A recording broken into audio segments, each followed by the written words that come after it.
want for years.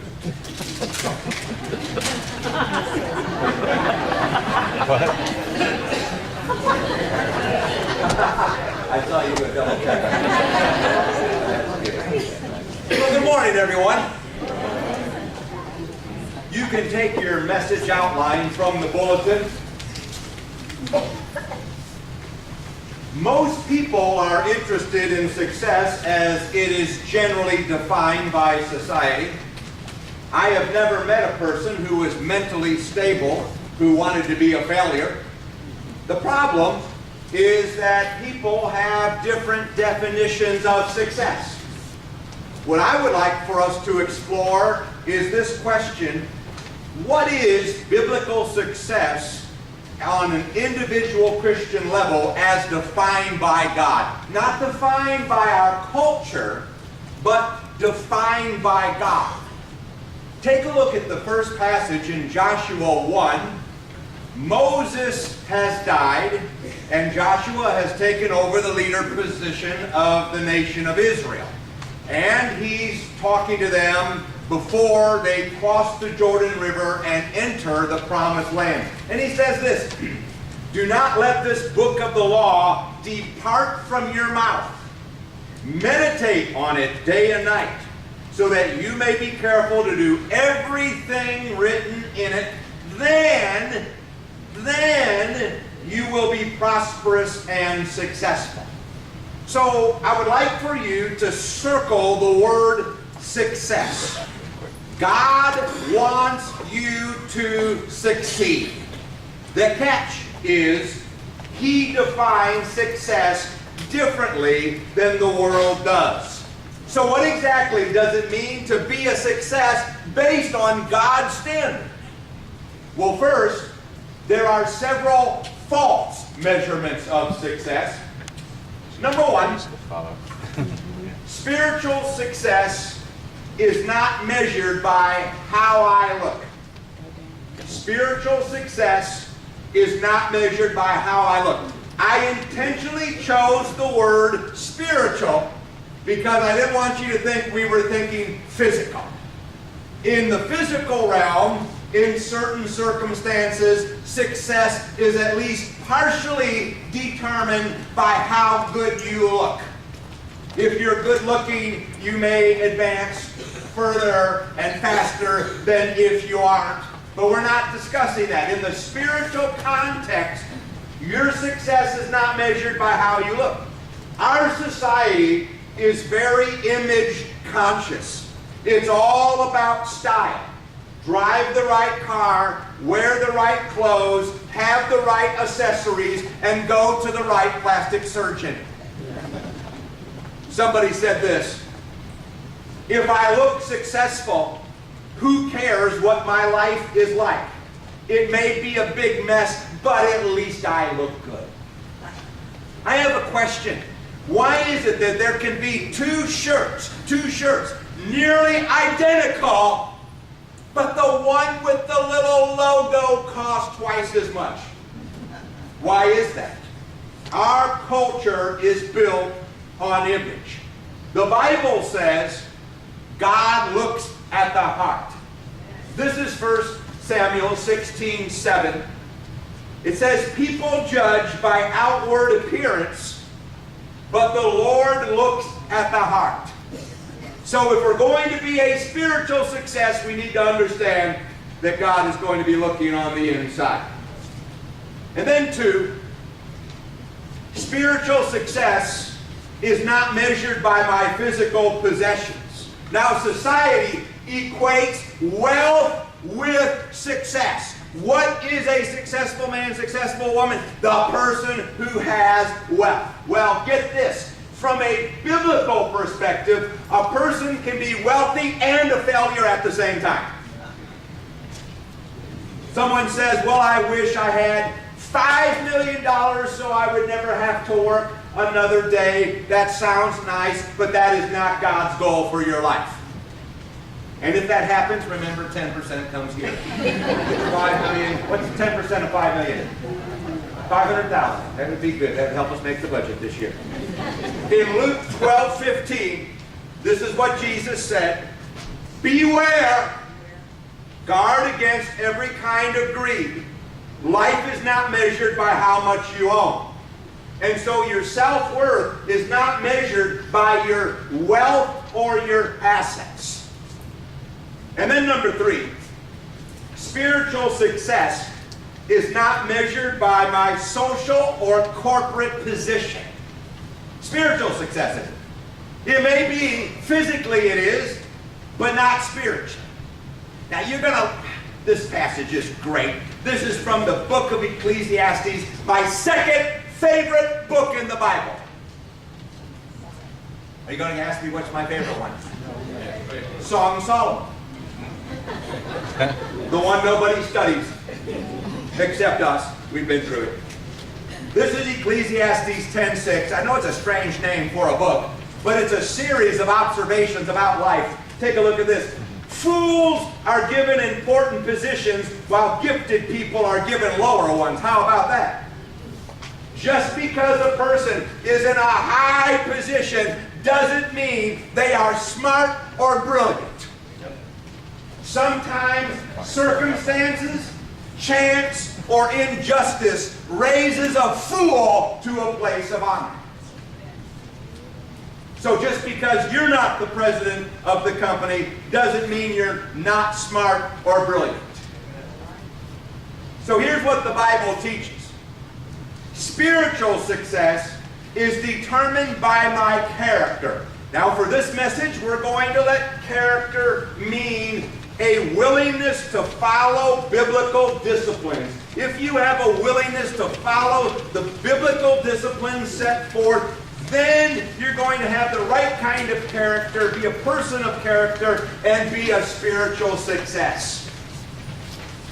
So in Galatians 6:4 it says, each one should judge his own actions. Then he can take pride in himself. Is there a good pride, by the way? There is a good pride. Without comparing himself to somebody else. Real success is not about comparing yourself to someone else's standard.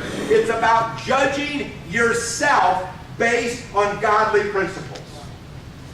So we are going to look at success in the attitudes and the achievements of the Apostle Paul. He wrote 13 of the 27 books of the New Testament. He and his missionary team spread Christianity all over the Roman Empire in the 1st century. And 6 times in Scripture we are told, follow Paul's example. So number 1,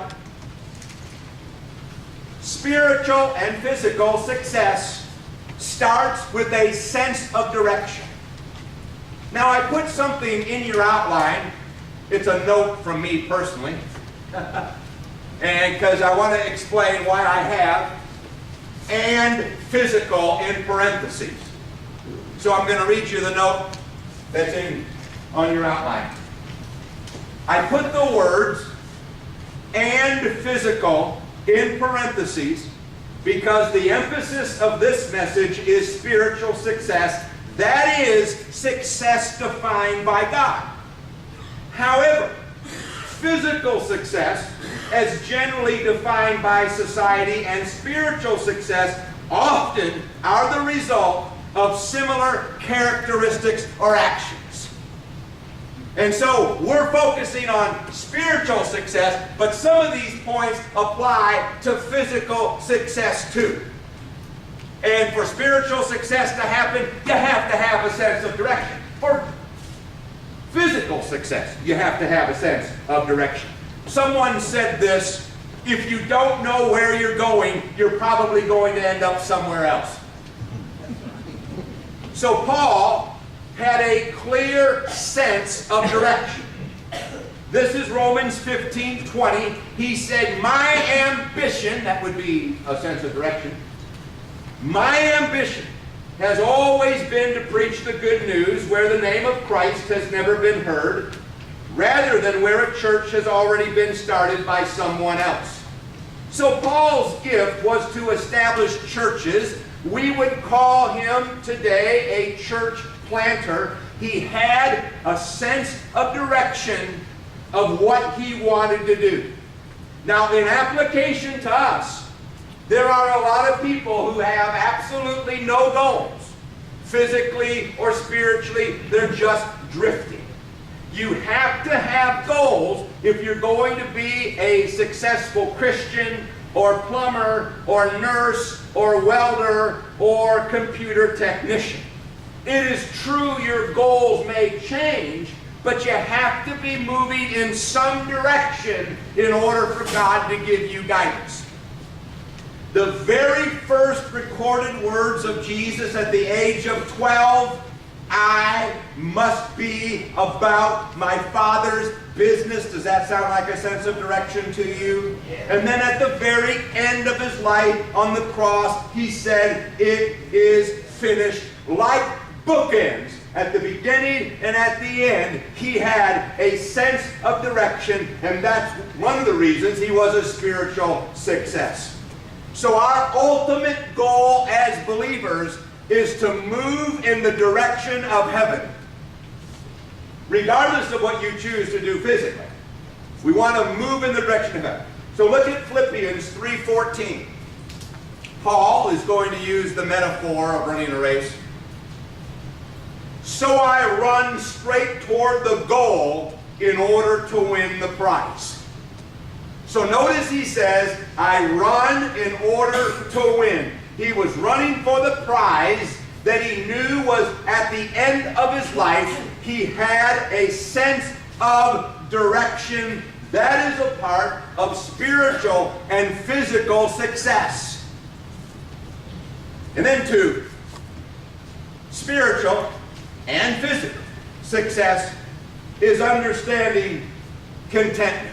And this is true in physical success. Listen, if you don't balance your life, you're going to burn out. So we want to have contentment and understanding. This is Philippians 4:12. I have learned the secret of being content in any and every situation, whether well-fed or hungry, whether living in plenty or in want. And I underline the word learned because for most of us, contentment has to be learned. Now, there may be a few of you who have contentment in your DNA. I don't know if they've discovered the DNA cell yet in what makes contentment. But for most of us, it's something that has to be learned. You can plan for tomorrow, but you have to live in today, because a part of success is learning to enjoy today. Have a good time today, because you may not be able to tomorrow. And so don't get caught up in this I'll be happy if only thinking. There's a lot of if only thinking. If only we had kids. If only our kids were older. If only our kids were off to school. If only our kids were married. If only we had grandchildren. And there's this constant search for happiness, like at the end of the rainbow, and you never quite find the pot of gold. So find some happiness today. Understand contentment. And do you know where he wrote this? He wrote this when he was living high in his mansion in downtown Jerusalem, right? Hey, try prison. Hey, tough to be content there. Maybe. Depends on why you're there.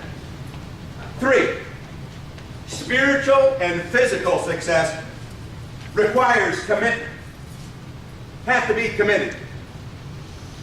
Committed. Be committed to the Lord. Be committed to a job. If we're going to be a success, there has to be the element of commitment. Tom Peters said in his book, Passion for Excellence, the drive you need to rise from mediocrity to excellence requires commitment. So listen to what Paul had to say about commitment in doing the Lord's work in Acts 20:24. He said, my life is worth nothing unless I use it for doing the work assigned me by the Lord Jesus, the work of telling others the good news about the wonderful grace of God. Have you noticed how some people apparently are allergic to commitments? That they've developed some kind of an allergy to a job, school, marriage, church. They're afraid if they commit to something now, they might miss something better that comes along later. So to use a metaphor, if I commit to the salad at the front of the line, I may not have room on my tray for the real food at the other end. Now, to continue that metaphor, the tragedy is that a lot of people come to the end of life with an empty plate spiritually because they never committed to anything along the way. So everything worthwhile requires commitment. Church, job, relationships, we have to have commitment. And number 3, spiritual success requires love. Now on this one, I decided not to add the words "and physical" in parentheses because there's a lot of people who are a physical success and they're mean. And they haven't loved anybody. So you could become a physical success without having love, but you can't be a spiritual success without it. So in 1 Corinthians 13, Paul said, I may have all knowledge. That would be like, just imagine, you know everything in Wikipedia. I may have all knowledge and the faith to move mountains, and may give away everything I have. This is a pretty good person. But if I have not love, it does me no good. So the entire Bible can be summarized in 2 sentences. Love God with all of your heart and love your neighbor as yourself. Do that and you will at least be a spiritual success because the Bible says love never fails. Amen. So in Galatians 3:12, look at this passage. Clothe yourselves with compassion and kindness. This is what I call Paul's dress for success tip. You know how sometimes they have those dress for success tips? You know, look good. You know. Dress for success. You're looking good, baby. Well, this is his dress for success tip.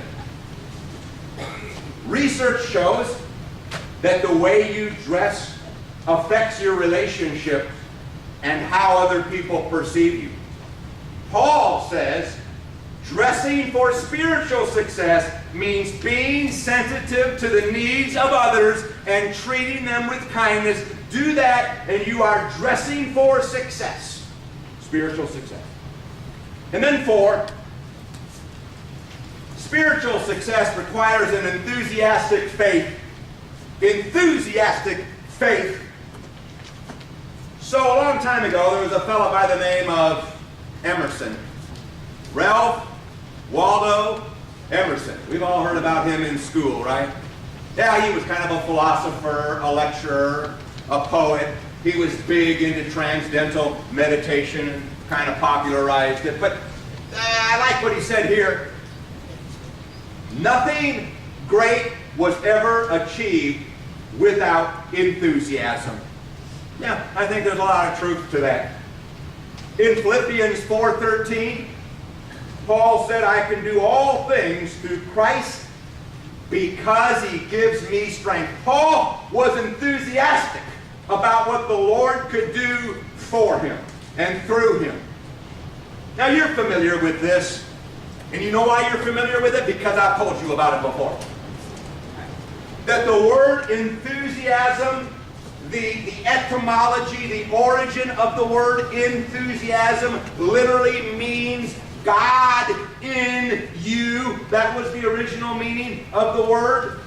Enthusiasm comes from having God in your life. And the part of having God in your life is believing that the seemingly impossible situation is not always impossible. Now, I understand there's a lot of things that look impossible, and they are impossible. But sometimes we look at circumstances in our lives, a relationship, finances, church. We think something is impossible, but it's really not. We think it is because we're kind of backing off from it, and we really don't want to deal with it. One of my favorite stories is George Dantzig. He died in 2005. I'm going to tell you his story. This is about 1940. Now, if you Google it, because some of you immediately go to Google to fact check me.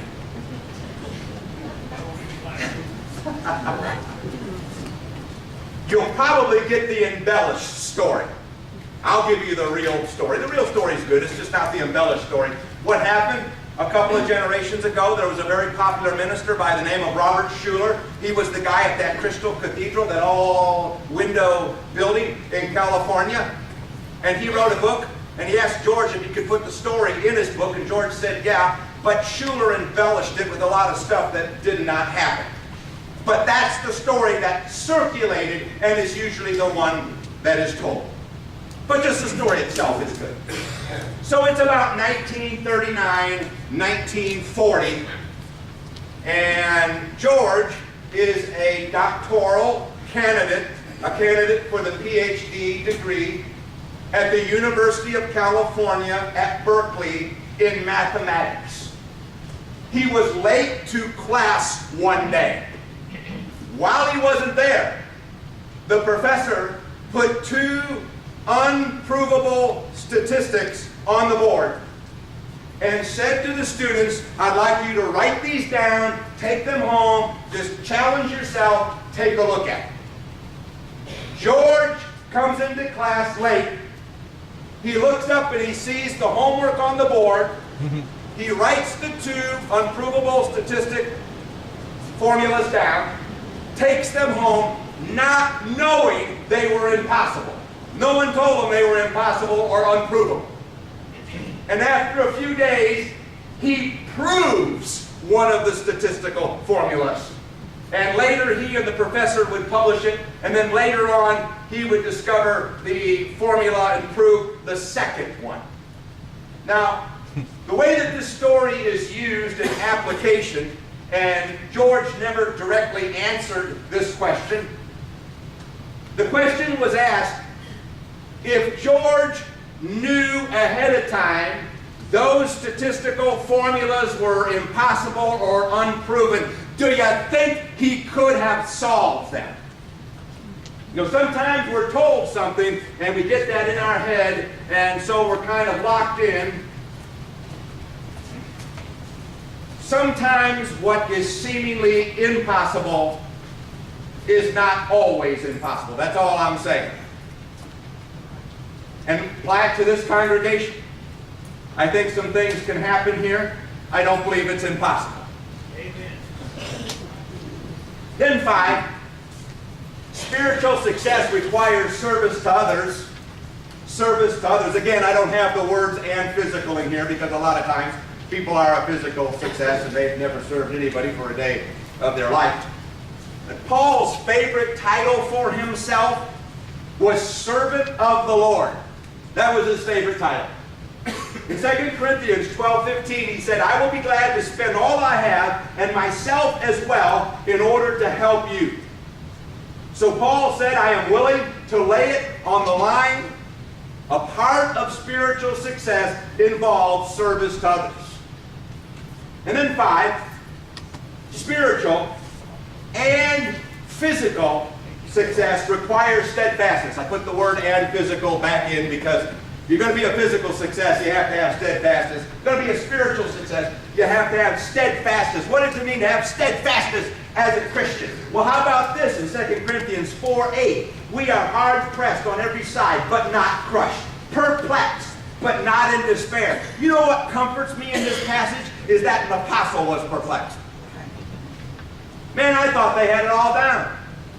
I thought, he knew every answer to every questioned, that there was nothing that was left to the imagination. He knew everything because he was an apostle of the Lord. Well, apostles evidently got perplexed, so that doesn't make me feel bad. I'm perplexed a lot of the time. But not in despair, persecuted but not abandoned, struck down but not destroyed. So Paul simply did not know how to quit.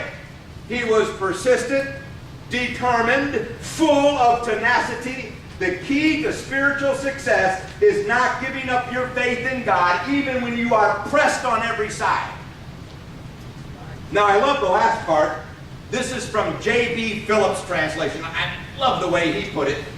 His was one of the first modern translations after World War II. I'm knocked down, but not knocked out. Oh, I love that. You know who Paul was? The Rocky Balboa of the New Testament. That's, for those of you who are younger, that's from the old Rocky movies whenever there were like 26 of them. It was like every couple of years another Rocky movie. Those things kept making money. I guess we kind of like the underdog wins kind of movies. So, the truth is, Paul was actually knocked out one time. In the book of Acts, chapter 14, a group of people dragged him out of the city and they stoned him with rocks. And he may have actually died, and the Lord brought him back to life.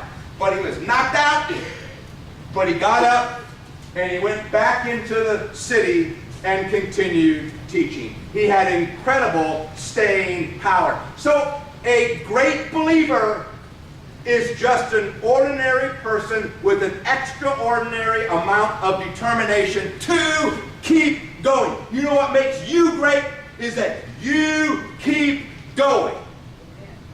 I'm talking about your faith in the Lord. You don't give up. You keep going. So have any of you heard of Hershey chocolate bars? A few of them. Some of us have a very intimate relationship with those chocolate bars. A lot of people don't know the untold story of Milton Hershey. So Milton Hershey started out, he was going to be a printer back in the Civil War era. Going to be a printer, that'd be a big business to be in. And he failed as an apprentice printer. He said, "You're no good. No good at printing. Get out of here." So he said, "Well, let's see, what can I do? I think I will start a candy company." So he started a candy company, and it failed. And he said, I think there's still something in this business of candy. He started a second candy company, and it fizzled and failed. He said, still convinced there's something there. He started a third candy company and fizzled and failed. Then he started a candy company that would become known as Hershey's. But you know what? We only remember the last one. And we enjoy the last one. We don't remember failures. Got a bunch of failures. Some people think that, right to the top. Yeah, baby, I'm at the top. That doesn't happen all the time with people. Sometimes it does, but not always. So what was Paul's secret formula in keeping his faith? This is 2 Corinthians 4:16. It says, "Therefore we do not lose heart. Though outwardly we are wasting away." Sadly to say, that's true for some of you. "Yet inwardly we are being renewed day by day." Oh, I like that part. It counters that first part, or at least balances a little bit. But I still don't like the first part, that we're wasting away on the outside. But at least we can be renewed on the inside. Verse 17, "For our light and momentary troubles are achieving for us an eternal glory that far outweighs them all. So we fix our eyes not on what is seen, but on what is unseen. For what is seen is temporary, but what is unseen is eternal." We can solely deal with the problem. We can focus solely on the problem, or we can deal with the problem in the light of eternity. And so what he's saying is, don't just look at one PowerPoint slide. You can't look at one slide, that slide representing your life. You have to take a look at the big picture and remember on a day-by-day basis, this is not the final chapter. The final chapter of your life hasn't been written yet. So in Jeremiah 29:11, the prophet, God, through the prophet, is writing to the nation of Israel who is living in a foreign land. And they were not happy there. They'd become used to it after 70 years. But, you know, when they had to leave, it wasn't a good thing because nobody loved their homeland more than the Jewish people loved Israel. But they had to go away for a while. And he says, listen, I have good plans for you, not plans to hurt you. I will give you hope and a good future. And I believe that applies to us in principle, not the historical context, but the principle of the passage.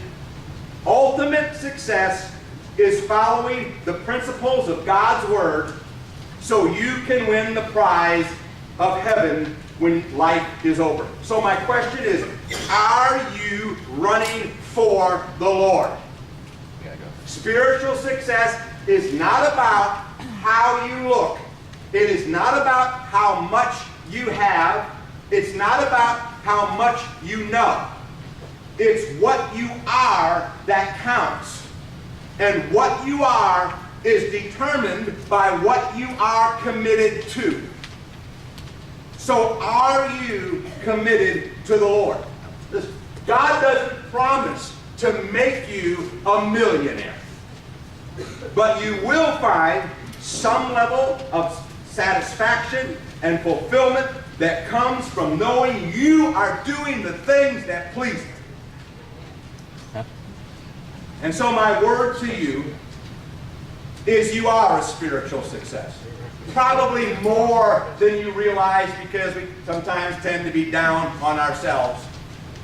But don't take your Christianity for granted.